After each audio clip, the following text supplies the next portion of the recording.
Preparation is key prior to a negotiation because it allows you to answer the question, well, what if? If I were to offer you this, how would you respond? Or what is it worth to you? Or what would I ask for in return? And so on. So preparation is a very important part of negotiation. In preparing for a job offer, you really want to understand the content of the offer and what the norms are in the industry as well as within the organization, and as well as understanding the norms of the process of the negotiation. So in some industries, negotiating a job offer is very standard. People are used to it. And so you can push and move forward in a way without raising any eyebrows.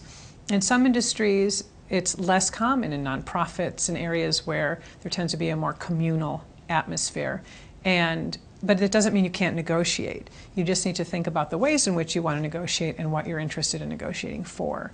And I always tell people to be willing to push the boundaries a little bit, because just because it hasn't been done in the past doesn't mean there's not a reason to do it now. But you also don't want to come across as being too forward or too concerned only about yourself and so on. How does one get information about how to negotiate a job offer within an industry or within a company? During the interview process, you've met many people. You've met people you'll be working with, someone you might work for, and so on. And these are contexts that you can use to talk about what the norms are of negotiating. Now, you're not going to necessarily call someone up and say, well, how much do I make? Or how much should I make, or how much do you make? But you may call them up and say, you know, what could I expect to hear from the HR person in thinking about this package? So you can use your context within the organization to do that. If you have with your alumni network here at CMU, you can also go back to the Career Opportunity Center and talk and see what information they have. There might be other alum who are in that organization who can help you out. So you can use your CMU network as well. Or in your professional network in general. So those are the places you can go to find out about the norms of negotiating and what type of issues might be on the table.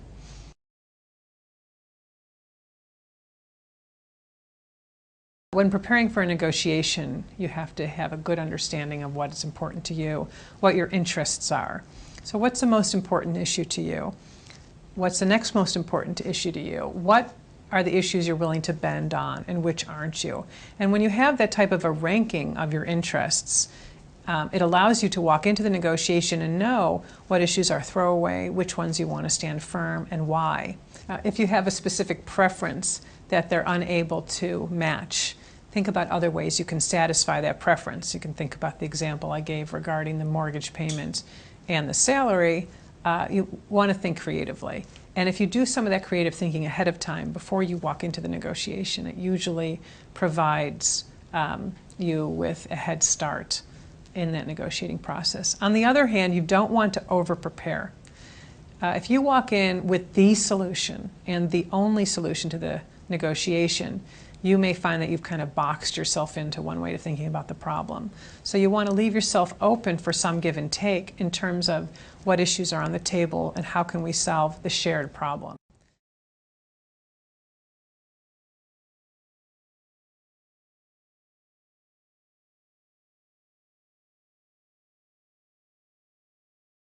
One of the basic points is you want to take notes. People sometimes feel that it's rude to take notes because it signals that you may not trust the other side. But it's very important to take notes, especially if you're negotiating with multiple companies, because you just cannot keep track of all the information that's shared during the discussion. So it sounds very basic, but people often forget to do that. So you want to take notes.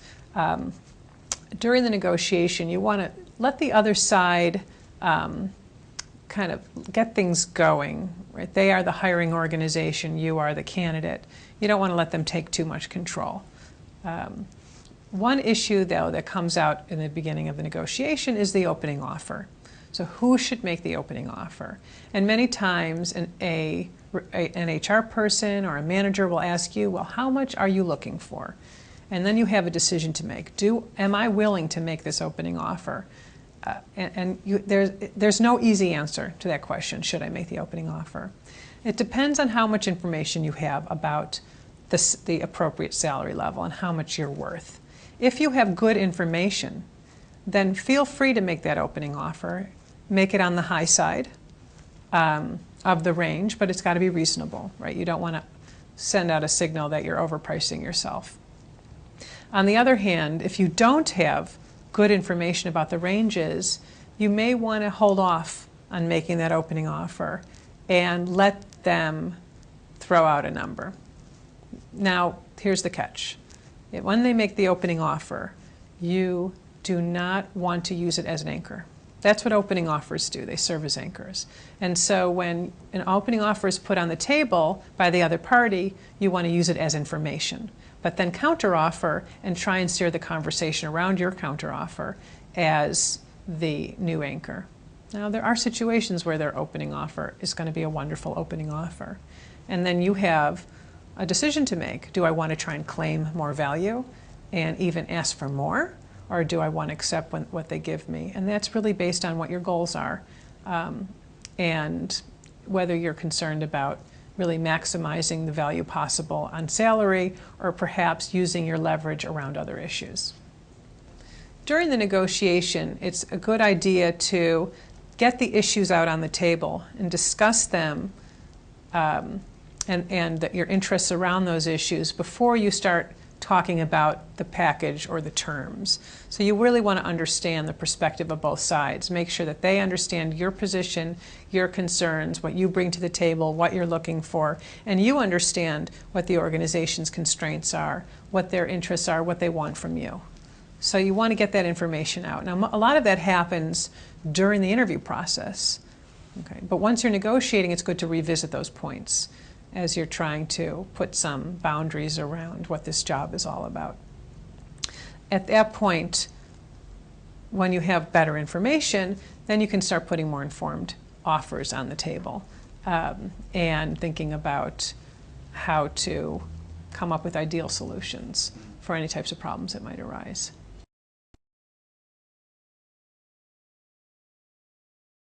So in the early stage of the negotiation, when you're getting information on the table, you may talk about one issue at a time. Here are my concerns around office location.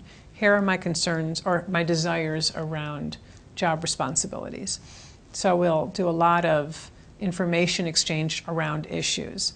Once you get that information out, you say, well, what if the job location was in San Diego and my job responsibilities were X, Y, and Z. So you start bundling pairs of issues together that make sense. So maybe they prefer San Diego, but you prefer job responsibilities X, Y, and Z. You can put those two things together and make a trade-off. So that's kind of the bundling that you can do during the negotiation. But you can't do that bundling too early without understanding where the best trade-offs lie. Ideal trade-offs occur for issues that are differentially important to the two parties.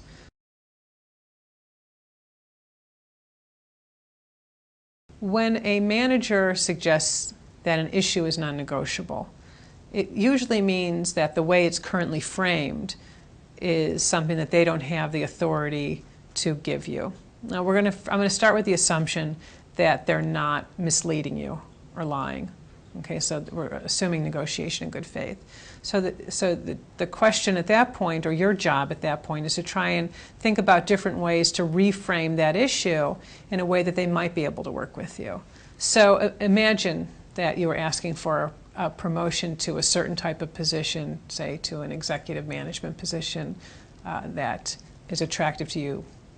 Okay, it may be that they're unable to put you into that position at this point in time, but they may be able to provide some sort of enrichment of your current job, another type of job title change that can give you similar type status, other ways they can satisfy your interests. But again, it comes back to understanding your interests. Why are you looking for this new position or this promotion? What does it afford you? And are there other ways the organization can meet those interests and do it within the scope of what they're able to do?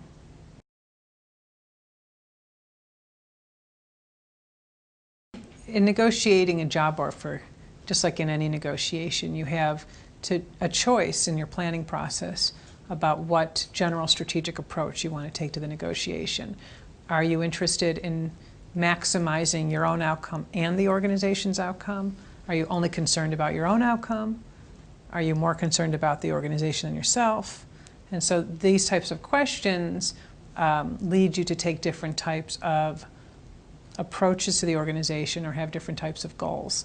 So a negotiator might walk into a job negotiation with an individualistic orientation. Okay, what does that mean? With a goal to maximize their own outcome, where they really don't care about the organization, but they want to get the best outcome that they can for themselves. That's individualistic, and then I only care about myself. That tends to lead to strategies and tactics that are more value claiming, that are more about distributing resources, that are more about doing well for yourself. So I may misrepresent information, I may withhold information, I may really use a more win-lose type of orientation to the negotiation. Another orientation is a more cooperative one where my goal is to maximize my own outcome as well as the other party's outcome. So I care about, I want to do well for myself, but I also want to try and find a good agreement for the organization. And this is a common orientation in job negotiations because we're really thinking about a long-term, or at least a moderately long-term employment relationship. So in that case, we'll see a lot of the strategies and tactics that I've talked about. You'll see more cooperative behaviors in terms of information sharing, trust, information integration. So I listen to what you have to say and I use it in trying to come up with alternative agreements. I'll make less extreme, perhaps, opening offers, but not necessarily. So you can ask for a lot and still come up with creative solutions that take the other party into account. So that's all part of that cooperative orientation. It's not about compromising, it's about cooperating. So that's another goal orientation that people walk into a negotiation with that will influence the way they negotiate. Now again, in a negotiation, it's good to know what the norms are in your industry or in this organization. There are some industries where people are, again, very individualistic, very concerned about themselves, and the norm will be to really do the best for yourself as possible, and who cares about how you're benefiting the organization. And there are other industries where it's more communal, and you'll see more cooperative strategies. There's a lot of empirical evidence about the efficacy or the effectiveness of cooperative strategies versus competitive strategies.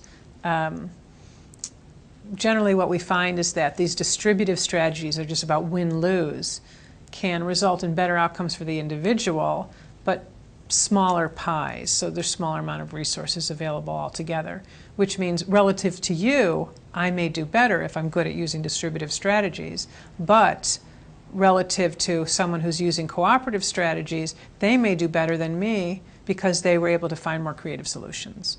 And so there's a lot of literature that demonstrates this is the case in general in negotiation, and the same holds with job negotiations. So your goal in any negotiation is to try and find the biggest pie, the most creative solution, and then get a really big piece for yourself, within reason.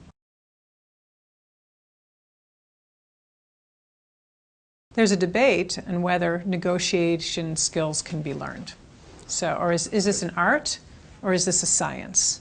Okay. And the art approach says you're born with these skills. The scientific approach says, no, these are skills that you can learn. And obviously, if I wasn't, given that I teach negotiation, I believe that people can learn how to be better negotiators. Some of it comes through experience, as long as you reflect on your experience and you learn from your experience. But a lot of experience is context specific and not always generalizable, or it's hard to find the generalizable principles. I think that's where formal training and education comes in handy in terms of teaching people to think about negotiation strategies in acontextually, outside of any specific industry or field. Think about the different types of strategies that are available, how one can use them, and actually trying them out using experiential exercises. And that's what we do in our negotiation courses, Students will take the class, they'll engage in role plays, they'll try out different strategies. It's a very safe atmosphere in which to do it. And in the end, they come out with a broader set of skills than they came in with and some practice actually engaging them.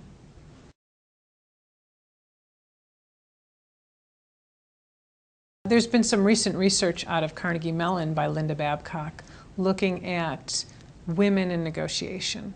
And she had a very interesting finding in her work that shows that women tend not to initiate negotiation.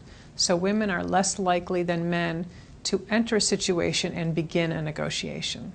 Now, you can imagine what the implications are for this in the job arena. So if you don't negotiate your first offer, it has great implications for your starting salary, okay, and there's actually quite a big gap, a reasonable gap in starting salaries between men and women in the same types of positions, and that will perpetuate itself over the years because your base salary then is the foundation upon which all your raises build. So over time, you can see what looks like, say, a $4,000 salary difference, which may not seem that large, can become differential in earnings in hundreds of thousands of dollars over one's career. Now, that's assuming you only a woman didn't negotiate the first job offer. But if you imagine that this tendency occurs over time, or women don't initiate or don't follow through on negotiation, that explains some of that salary gap between men and women. There are different theories about why women are less likely to initiate negotiation than men. Some of it goes back to socialization of boys versus girls, and that girls were taught to be more communal and more social, and they play in ways that are more cooperative, and boys are taught to be more competitive, and the games that they play are more competitive. And so this individualistic versus cooperative difference among boys and girls carries through in their negotiating strategies as they get older and their social interaction strategies. There's also evidence that women have a weaker sense of entitlement than men do. And so if women don't feel that they deserve the salary, they're not going to ask for it. So some of that might come into play. Now, what's interesting is that women are very good negotiators for other people. So while they may not ask for higher salaries or negotiate for things for themselves, they're very good at representing other people. They're not afraid to ask or uncomfortable asking for benefits for others. And that comes, again, to the nurturing aspect and taking care of other people.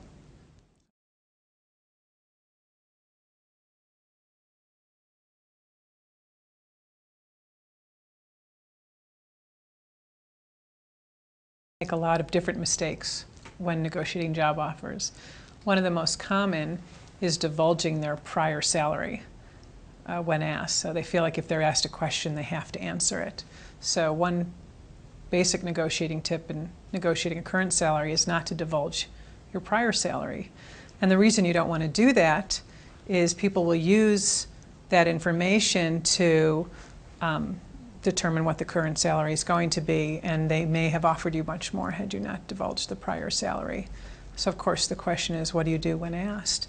Well, you need to politely refuse. You can give reasons why, for example, saying that it's irrelevant, it's a different type of position, and use benchmarks that would be more relevant. So you want to kind of turn the conversation. So that's one mistake. Another mistake that people make when negotiating is to not differentiate themselves from other people. So an important part of negotiating your job offer is selling yourself, talking about your unique qualifications and why, what you bring to the table. Most of the leverage you have in a negotiation is talking about ways that you can improve the productivity of the organization and things the organization can do to help you improve your own productivity. And so being able to talk in terms of ways to benefit the organization is going to provide you more leverage. Another mistake people make is not developing their alternatives adequately. So they may not recognize the value of having an alternative offer or being able to develop multiple offers simultaneously. This more often happens in negotiating a promotion within an organization than it does when changing jobs. But having those alternatives provides you leverage. It gives you more power internally in negotiating. In negotiation jargon, we often talk about a BATNA. And a BATNA is an acronym that stands for a best alternative to a negotiated agreement. And so what the negotiation gurus throughout the United States and around the world recommend is that you develop your BATNA, or you develop your alternative so that you can you know when to say no. You know when to walk away from the current deal. You know what a good deal is. And for example, if I'm asking for a salary of 20% higher than typical, and I have my reasons for asking for it, let's say my reason for asking for that salary is that I have a family to support. Besides, I think I deserve it. I have a family to support. I want to buy a house where everyone can live, a large family, and the mortgage payments are going to be high, and I really think I need to meet that standard of living. The company may not be able to pay the premium, but they may be able to satisfy the interest of the mortgage payment in another way, say co-signing a loan, helping you get a lower rate, and so on, subsidized housing in some cities. Creative solutions of that type can come into play. So those are the alternatives within the negotiation. And that's a big part of negotiation, being creative. One thing about a job negotiation that differentiates it from some others is that there's a potential for a long-term relationship. And so that sets up a very cooperative, potentially cooperative atmosphere. And you want to take advantage of that to recognize that you can be open, you can share your interests and concerns because a company wants you. At this point in time, they've already made you an offer, they've signaled that they want you, and they're going to do what they can to try and satisfy your interests so that they can bring in you as a productive employee. I think the most common mistake people make is assuming that negotiating a job offer is all about negotiating salary and only about negotiating salary. So they walk in with a single issue focus. And by focusing only on salary, you're actually limiting yourself in terms of the value of the package and the employment package. And it's a very common mistake. What you want to do in a negotiation regarding jobs is to think about your job responsibilities, the tasks, benefits. There's a whole host of issues that can be negotiated. Support, administrative support, travel, and so on, time off, flexible hours, that add value to the job and need to be taken into account when comparing one job to another job. So I think that's a very common mistake. We call it the fixed pie bias, that people make the assumption that a negotiation is fixed pie. It's a winner and a loser, and there's no in-between. And what we're trying to reframe negotiators in our teaching and our textbooks and so on is to think about negotiation as being mutually beneficial, that we can have outcomes that are win-win. And the one way to do that is to go beyond a single issue negotiation to a multi-issue negotiation. Another common mistake negotiators make is to negotiate one issue at a time. So rather than thinking about the bundle or the package of issues, they negotiate an issue and close it and then move on to the next issue and close it. And of course the problem with that approach is that you can't build any trade-offs in. So you can't go back and adjust a prior issue in response to a later issue that was negotiated. And that's problematic in that if I want to try and reopen an issue, the other party may assume that I'm reneging on an agreement and may think I'm not trustworthy or not believable. So being able to keep all the issues open throughout the negotiation and try and put together a package that fits well together and serves all your needs in different ways is ideal.